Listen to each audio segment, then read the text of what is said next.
آپ صلی اللہ علیہ وآلہ وسلم کا نشو-و-نما دوسرے بچوں سے اچھا تھا کہ 2 سال ہی میں اچھے بڑے معلوم ہونے لگے تھے۔ اب ہم حسب قاعدہ آپ صلی اللہ علیہ وآلہ وسلم کو آپ کی والدہ کے پاس لائے، مگر آپ صلی اللہ علیہ وآلہ وسلم کی برکات کی وجہ سے آپ صلی اللہ علیہ وآلہ وسلم کو چھوڑنے کا جی نہ چاہتا تھا۔ اتفاقاً اس سال مکہ میں طاعون پھیل رہا تھا۔ ہم وبا کا بہانہ کر کے پھر آپ صلی اللہ علیہ وآلہ وسلم کو ساتھ واپس لے آئے۔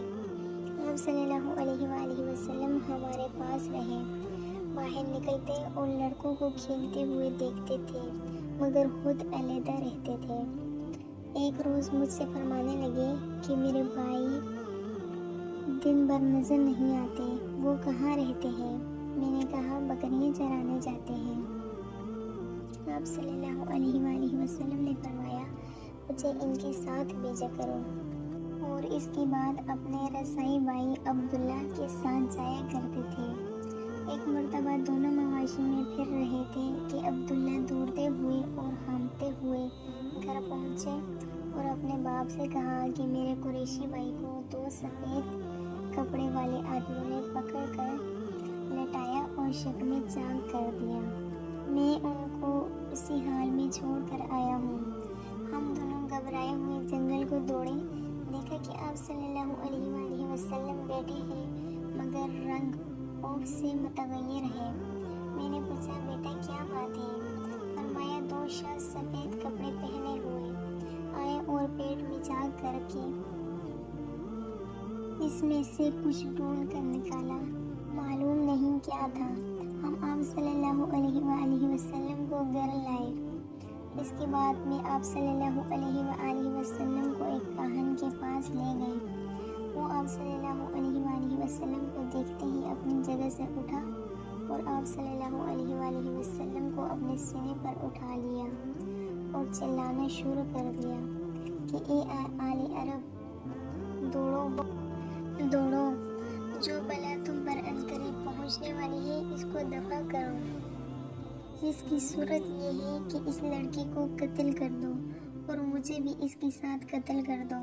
اگر تم نے اسے چھوڑ دیا تو یاد رکھو تمہارے دین کو مٹا دے گا اور ایسے مذہب کی طرف تمہیں دعوت دے گا جو تم نے اب تک کبھی نہیں سنا۔ حلیمہ رضی اللہ تعالیٰ عنہا یہ سن کر جنجلا اٹھی اور آپ صلی اللہ علیہ وآلہ وسلم کو اس بدبخت کے ہاتھوں سے کھینچ لیا اور کہا کہ تو دیوانہ ہو گیا ہے، تجھے خود اپنے دماغ کا علاج کرانا چاہیے۔